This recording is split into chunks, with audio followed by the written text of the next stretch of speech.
Welcome all of you after lunch. I wrote my own introductions, and then Rahim reminded me that he had given me an email with carefully written bios that I am now going to ignore. And he laughs heartily, but really, it's horrible for him, which I enjoy doing because, you know, we have to do this to our colleagues. It shows our love. So my name is Kathleen Cooney, but everyone calls me Kara, and you must all do so as well. And I currently serve, God help me, as the chair of Near Eastern Languages and Cultures. And really, it is my great pleasure to serve as chair for this next session, the Hellenistic World, Arsakid, Iran, and Rome. I had to ask for pronunciation help, Rahim. I'm a simple Egyptologist. I don't know these things.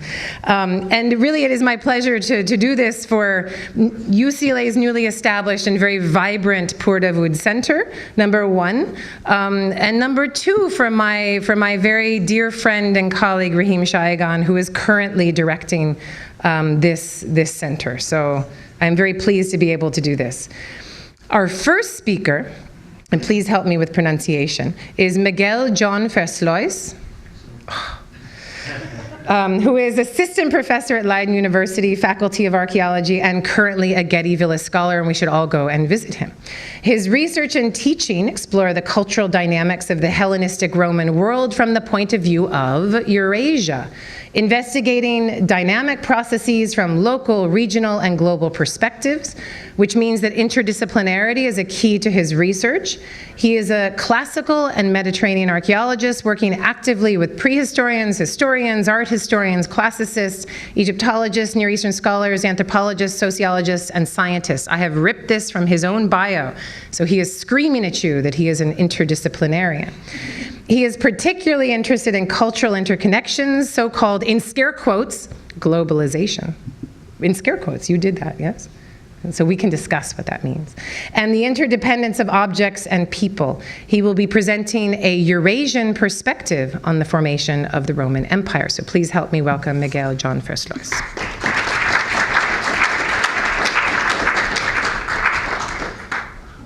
I wanted to say thank you for the introduction, but I'm not really sure if I... So this is why you should never believe the blurb on books, of course. First of all, thank you very much for having me. A big thank you to Rahim and Alexa. I'm really delighted to be here, and also, of course, to the program of the Getty, where I am for 3 months to work on a project that tries to better understand what happens in the Mediterranean from, let's say, the period of around 200 BC onwards. And this is a period which in the Mediterranean we very much link up with Roman imperialism. But I think that if we place the Mediterranean in a much more larger framework, which you can call Eurasian or global, yes, we are going to discuss that, makes much more sense. So I'm very happy that I can tell you a little bit about my project, which I will present. That has not been finished at all, so I have many questions left. I will take up some of the themes that we discussed before the excellent lunch. So we heard a lot from Catherine and Mac, and also your lecture about cultural sharing. But we also, especially with Elspeth, of course, we heard about the fertility of borderlands, as you call them, and both those themes will come back in my talk. I would like to do that in the following way. So first, we need to talk a little bit, I think, about how we conceptualize culture contact. So we already had a lot of problems with sorting out who actually are the Persians, but if we talk about Persia and the West, we're doing quite something significant. So I want to briefly look with you how we conceptualize culture contact actually in ancient Eurasia, what it means if we take that perspective. Then I will go really west, and I will talk about the formation of the Roman Empire, and I will try to explain to you why we really need a Eurasian perspective and what that does look like. So there's a question mark, but that's just to be polite. I think we need a Eurasian perspective. Then I will talk about Nemrudda, and I will try to link up what happens at Nemrudda, where there is a lot of Persian or Persianism going on at least, how that relates to what scholars in the classical world call the Augustan Cultural Revolution.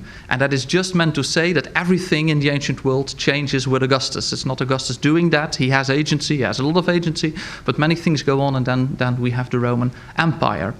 And then, as a conclusion, I would like to talk a little bit about how we then can really understand this connectivity towards an anthropology of connectivity in antiquity. I would like to start with this example. Here we see Vasco da Gama, who reaches, at the end of the 15th century, for the first time India, Calicut.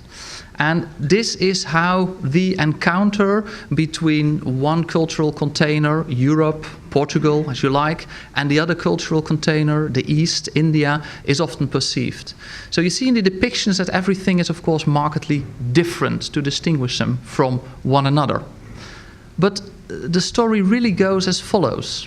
The moment that Da Gama sees the coast of Calicut, he is a little bit worried what the natives are going to do when he steps ashore. So he selects, this is how it goes, he asks for a volunteer, nobody volunteers, so he selects a convict, João Núñez, and he puts him on a little boat and he sends him to the shore to see what happens. The João Núñez doesn't come back, which is strange. He's not killed, however. People recognize him as somebody from a foreign land, and already soon he is communicating with them. And when they understand that he comes from Portugal, they fetch two guys that speak Castilian, with which he can communicate. So the important point here is that we tend to underestimate connectivity. So what is a kind of Columbus-like moment, always, Romans going somewhere, Greece entering the coast of North Africa, the Phoenicians sailing. If we talk about cultural contact, we often imagine that in this kind of way, as a kind of Columbus moment. An unknown region encounters a region that is totally unknown to that region. This example shows that that's often not the case. That was the case with Columbus, but not over here. Now, also for the period of antiquity, and that's my point with this example, we are wise, I think, not to underestimate connectivity. We discussed briefly Alexander the Great going eastwards, but a lot of connectivity had been going on before Alexander. And I think that you really can talk about a substantial intensification of that connectivity from, let's say, the period of the late Bronze Age onwards. This is a famous example that most of you will know, the Uluburun shipwreck, 14th century BC, consisting of a very, how should we call it, international? No, because there are no nation states, so there are no nations, so at least cosmopolitan cargo, you could say. Here a ring, which refers to Nefertiti, but here you see a reconstruction of where that boat sailed and where the cargo of that boat came from. So at least in some respects, 14th century BC, we're talking about a very large world, where the Mediterranean and the Near East and the Far East had something to do with one another. Now, that had profound consequences. And to tell you something about the consequences, I took this quote, not being aware that I would be here, so I cannot read it to you. This is Annie Caubin, that talks about the results, you could say, of all that connectivity. Materials, techniques, artifacts, artists, professionals, and thoughts, she says, circulated throughout the second millennium in an area which encompasses not only the Aegean, Syro-Anatolian world, Egypt, but also the Euphrates area all the way to Mali. Egypt, comfortable in its cultural identity, offered a greater resistance to international culture.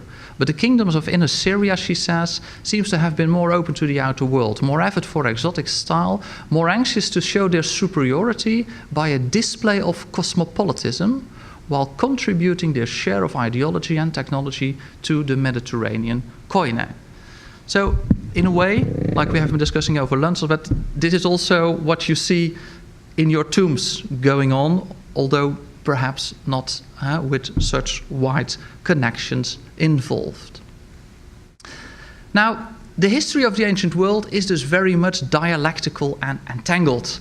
That's something we all know, but that often we seem to forget. At least we need fantastic exhibitions like this, beyond the Nile, to make us aware of the fact that the Mediterranean and Egypt is entangled history from the very first moment.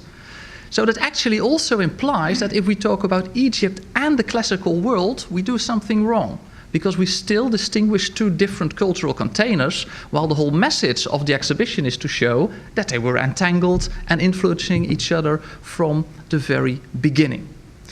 This is important. The show is important, I mean. It's a fantastic show, so you should really go and see it. But it's also important because, and this is what you very well see in the exhibition itself, that there is not only what you can call intercultural connectivity. So if you talk about Egypt and the classical world, or Persia and the West, which we do, we talk about different cultures and how they interact.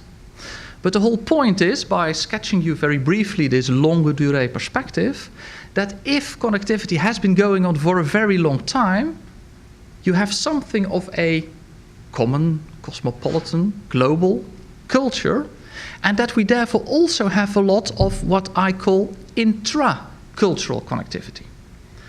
Now, that opposition is, I think, fundamental. And I very much apologize for this slide. I'm not a French structuralist, not at all, but still I think it's useful to show it like this.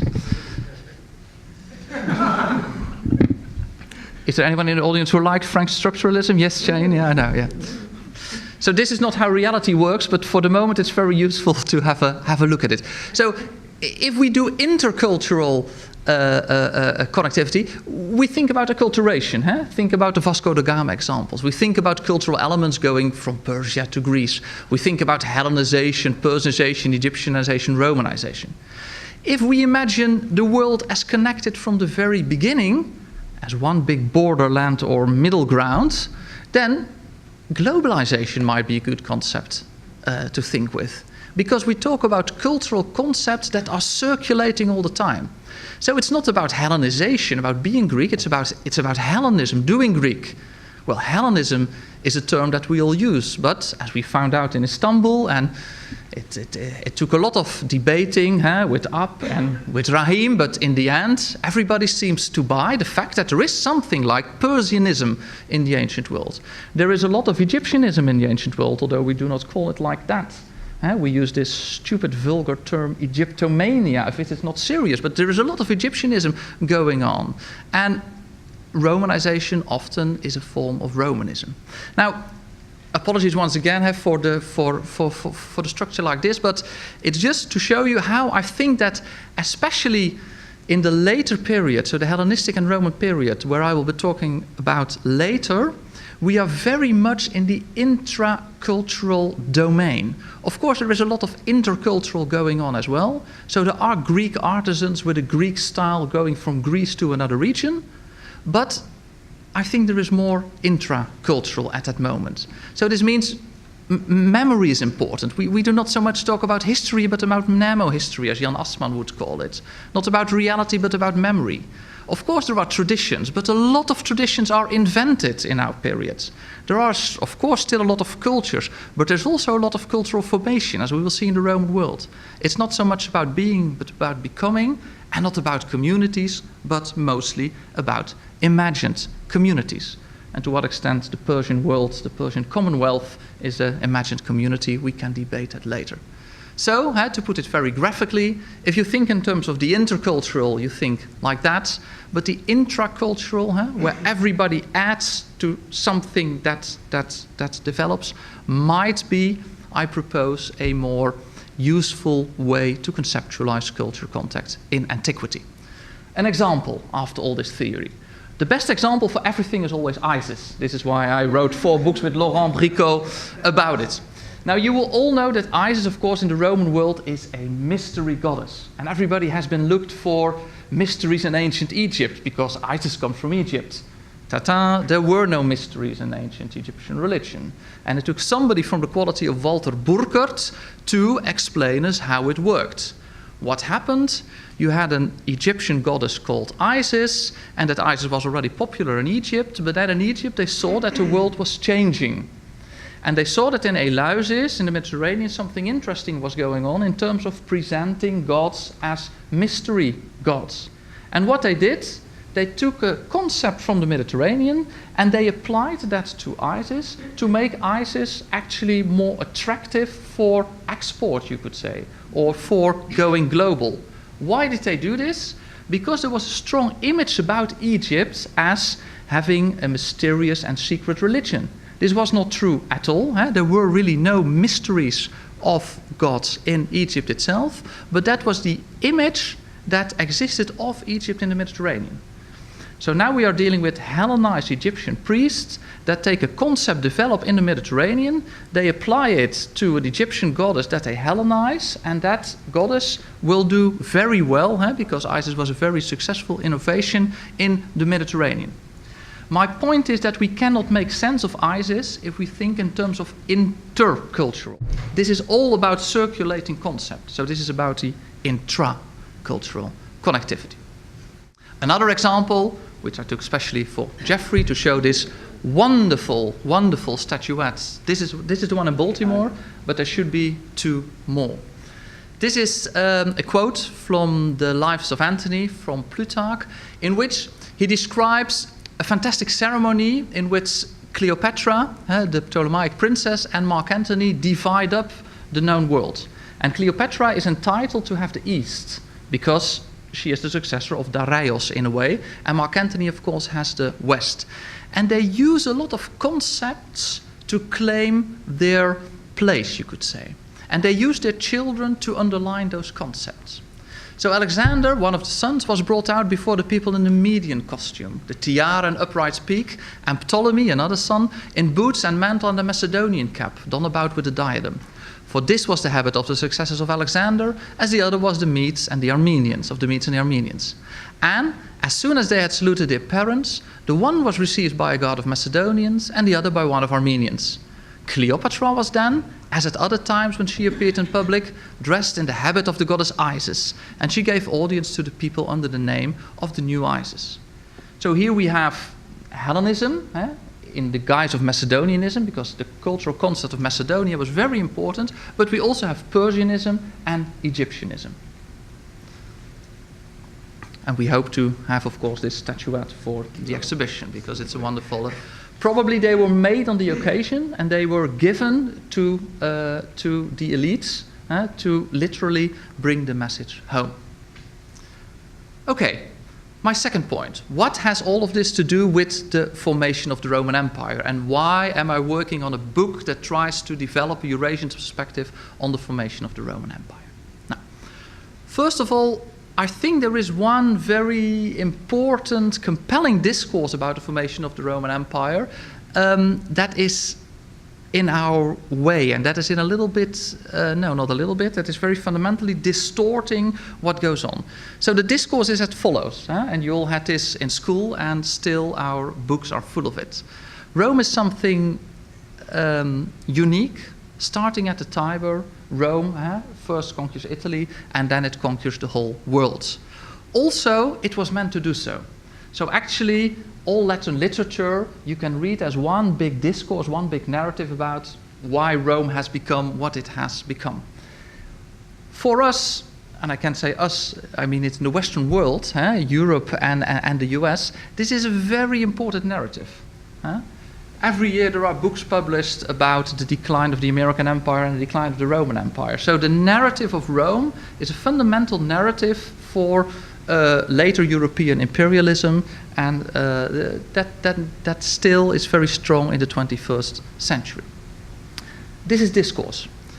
In reality, if you do not start from the perspective of the text, but if you look from the perspective of the object, which I do as an archaeologist, you could paint a very different picture. Rome was overtaken by the world it conquered. And for me, this is one of the defining characteristics of the Roman world. So if you go to Rome now, and the question has been much debated, of course, for Roman art, if you like to find Roman art, it's impossible to find Roman art. What is Roman in Roman art? The big debate, Brendel. I mean, you have emperors presenting themselves as emperors or nobiles, you have Mithras, you have things we call Greek or Hellenistic, There are Etruscan traditions that are reworked. So you could, in a way, say that Rome was really overtaken by the world it conquered. In effect, you could say that this is rather logical. If we look at Polybius, here he talks about the world after the Second Punic War, so let's say roughly after 200 BC. Now, in earlier times, Polybius says the world history had consisted of a series of unrelated episodes. But from this point onwards, so after the Second Punic War, he says history becomes one organic whole. The affairs of Italy and Africa are connected with those of Asia and of Greece, and all events bear a relationship and contribute to a single end.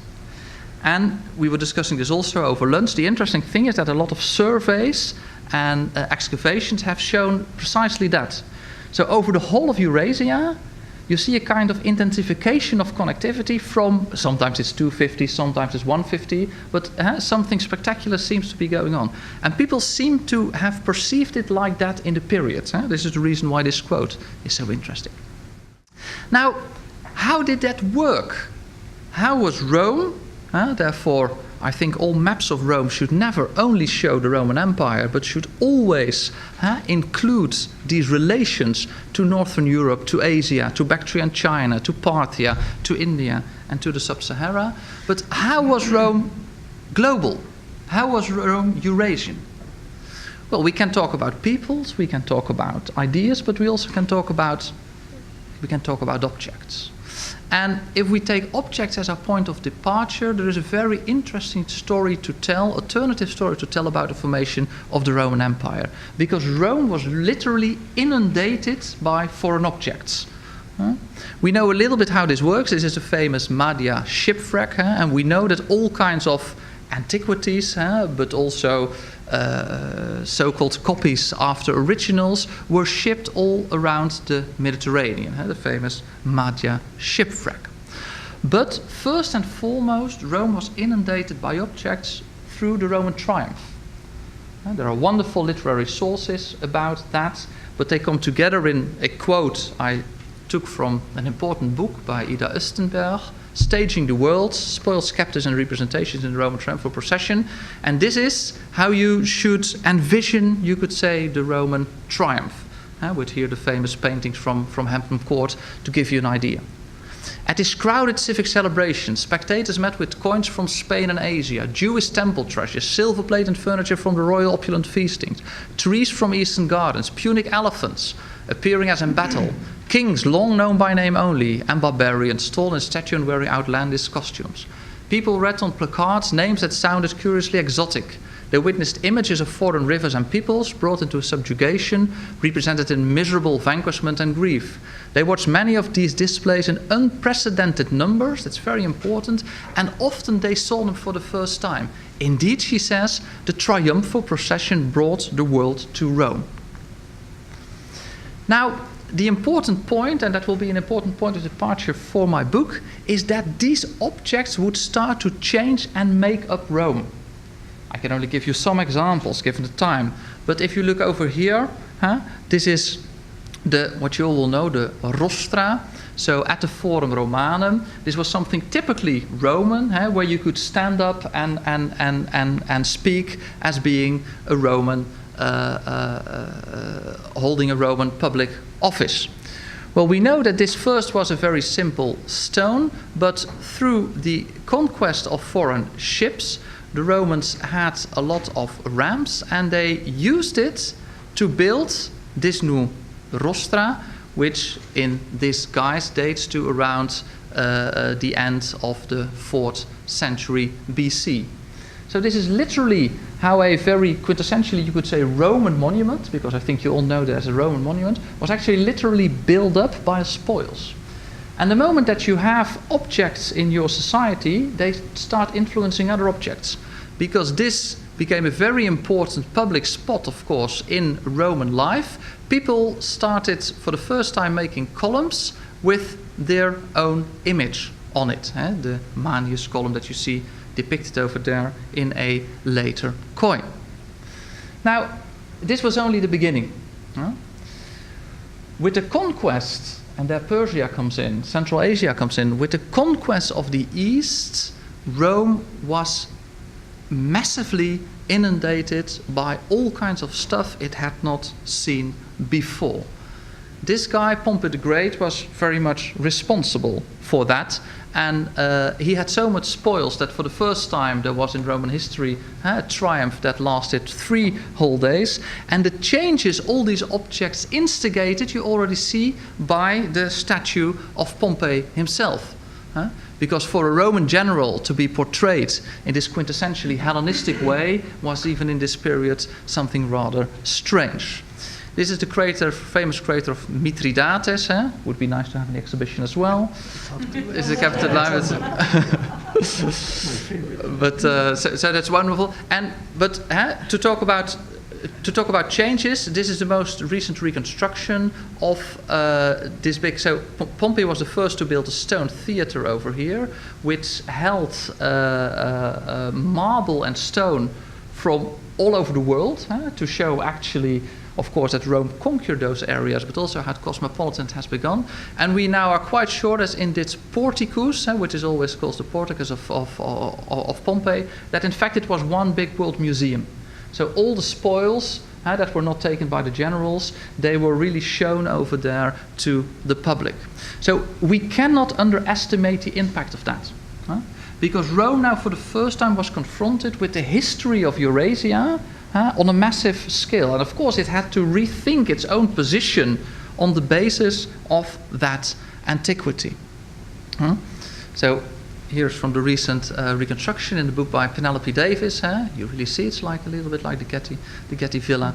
And Pliny comments, literally, the first time Rome sees pearls, gemstones, as earlier triumphs had done for silver, for garments, for dining couches, etc., etc. And the moment these objects came in, they started changing Roman habitus. So the fact that you have statues now means that you have another way of displaying yourself, means that your urban landscape changes, means that you're going to dress in a different way, that you're going to venerate your gods in a different way, etc., etc. Now this all comes together, you could say, in what is something we call quintessentially Roman, and that is the Prima Porta Augustus. So for us this is very much Roman, but actually I would like to analyze this more in terms of how you analyze the tombs. So what kind of elements do we have here? And then the amount of elements is overwhelming, you could say. So this is a classical 5th century BC prototype, Polykleitos, you will know this, but it's also a Hellenistic cuirass, but at the same way this coming together of elements is quintessentially Roman. What is very interesting, as Michael Squire has shown, that if you look at the body, it's really a little bit like the Pompeii we just saw. So it's this Greek Hellenistic idea that masculine power has to do something with showing a beautiful body. But at the same time, Augustus did not want to be Hellenistic, and therefore he also displayed his masculine power by being a Roman general. Not visible over here, but very visible in the original because it was colored. Central to the whole scene on the cuirass is a Parthian, over here, sorry, because this is the Roman general who gets handed back the Parthian standards that were lost in the Battle of Carrhae. But there were also Celtic and Spanish tribes. So this is how not only history, but also you could say the whole world comes together in this statue. Let's briefly go then to my case study, which brings us in a literal way a little bit closer to Central Asia, and that is Nemrudda. Nemrudda is a fascinating monument. You see it over here. In the mid-1st century BC, a king called Antiochus I built it in the Taurus Mountains in his small kingdom of Commagene. So this is Commagene at the Euphrates. You had the crossings over here. Samosata, the capital, is located over there. And Nemrut is in the northern part of this small kingdom. We see there a specific set of material culture that was distributed all over the small kingdom. So we know it mainly from Nemrudda, but you have to realize that it was everywhere in Commagene. What we have at Nemrudda is a hierothesion, as he called it, so a temple tomb, that has terraces at two different sites. You see a terrace over here, the east terrace, and the west terrace is located over there. What we see over there is quite spectacular. So we see the king himself amidst four gods. So personification of the country, Commagene, and Zeus Oromasdes, Apollo, Mithras, Helios, Hermes, and a god he calls Artagnes, Heracles, Ares. So on purpose he is looking, it seems, for a double identity.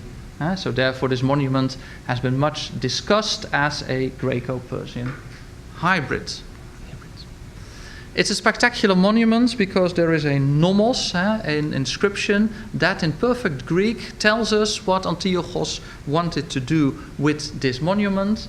He calls himself Philhellen, so friends of the Greeks, but also Philoromaios, and at the same time he does very Persian. There's a whole program with dexiosis reliefs and with all kinds of, you could say, cosmological references to the beginning of the kingdom. Now this double stemma, you could say, this in-betweenness is literally played out because these are the famous ancestor reliefs.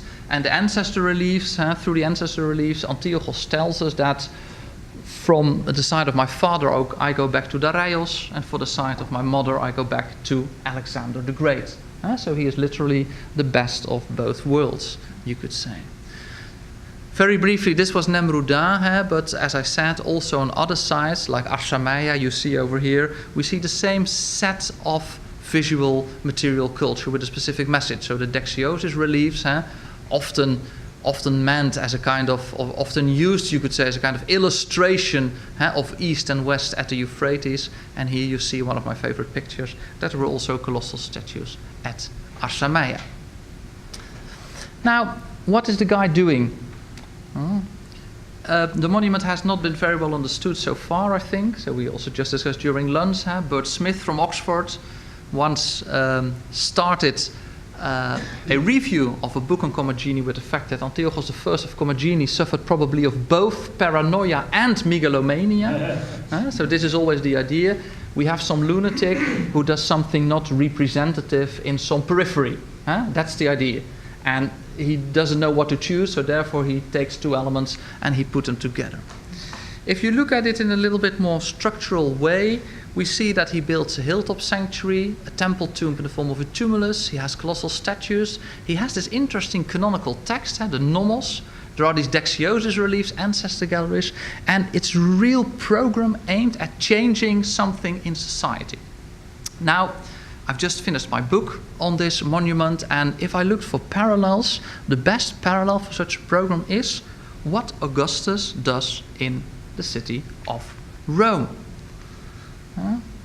We have to be brief, but here is, of course, the famous tomb of Augustus, still preserved, which was also a kind of tumulus that had a very special place in the city. There was a colossal statue of Augustus on top that has been partly preserved over here. There was a nomos, which was the res gestae, and we know, and that was not at the mausoleum, but at the Forum of Augustus, that as our Antiochus, Augustus was also very much willing to rewrite Roman history over here and to make his genealogy go back to the Julio-Claudians. So in structural ways, there are a lot of parallels between what Antiochus I does around 50 BC and what Augustus does 20, 30 years later. It's very strange, of course, that Augustus is hailed as the founder of the Roman Empire and one of the most also innovative leaders, you could say, in world history, and Antiochus also always characterized as a kind of megalomaniac. Now, back to our theme of connectivity, the inter and the intra, and what I wanted to say in my last few minutes about an anthropology of connectivity. If there are relations between Antiochus I and Augustus, which I argued for, can we then talk about an influence from the East? Is this ex-Oriente Lux? Well, yes and no. Yes, because the innovation could come from everywhere, and that's true. Not infrequently in antiquity, things in this period came from the East. But it's very important, and therefore I do think we should not think in terms of cultural containers, that the influence could come from everywhere. You can also talk about ex-Occidente Lux. So it's not only Egypt and Persia, all kind of regions had very profound influence on the formation of the Roman world. Carthage, the Carthaginian world, we actually know very, very little about that. It would be very interesting to explore that. We know that the Romans in the 3rd century BC very actively translated all kinds of documents from Carthage, but what the influence of North Africa and Carthage was, we do not know. No, of course, not ex Oriente Lux, because especially, as I argued, after 200 BC, the ancient world is very much about this intercultural connectivity. Thinking in terms of acculturation, it's much too simple.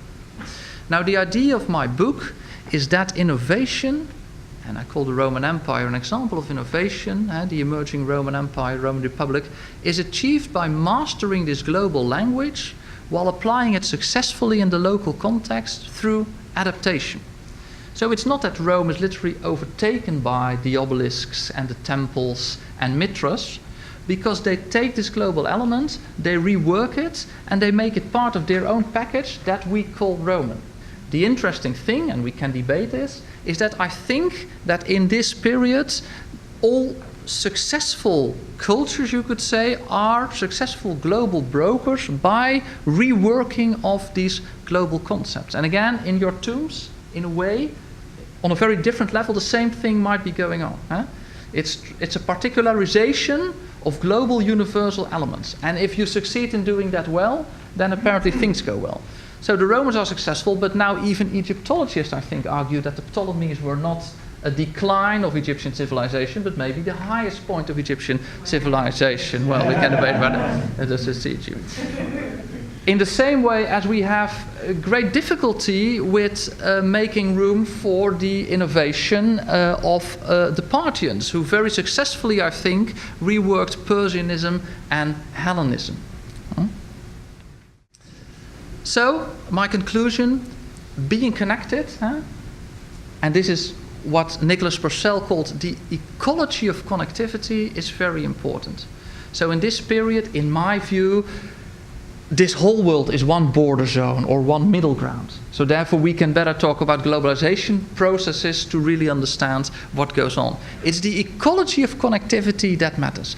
And then the interesting thing, and also the interesting thing for our project here and for the Getty project for the next decade, is that regions that in the past we could not make sense of because they were so strange and eclectic and hybrid, like the Greco-Persian over here or the Greco-Egyptian over here, they turn out to be the central nodes. Those were the productive regions where things came together, were reworked, and were then exported. So this is why we now in Leiden have a research project in which we deal with Samosata and Alexandria that happen to be exactly on the border between Central Asia and the Mediterranean, which you better than call maybe Western Eurasia to understand what really goes on. Thank you for your attention.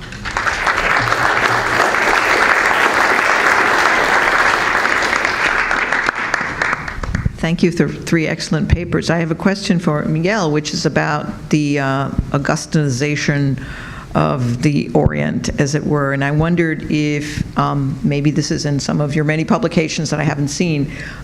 It's always struck me, and I'm not the only one, I know, that the whole program of the Res Gestae is basically a royal annals deployed in a Roman context. And especially as you move east, in significant ways, of course, the text of this Augustan sort of self-promotion changes in subtle ways, and not so between the Latin and the Greek, but also the way it's deployed on, for example, the temple at Ancyra.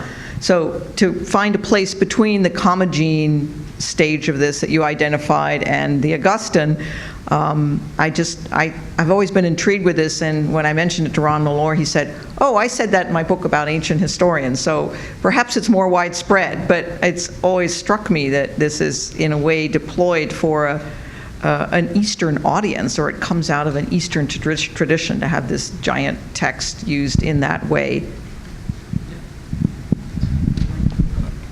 Yes, thank you very much for that remark. I think it's not so well known, and that has to do with the fact, of course, that the whole narrative, we're talking about East-West narratives over here, but the whole narrative, of course, from Augustus was that he was not a Hellenistic monarch, because it was Mark Antony who had gone east, and of course the whole Roman civil war between Augustus and Mark Antony was founded on the propaganda by Augustus that he was Roman and Western, etc., etc.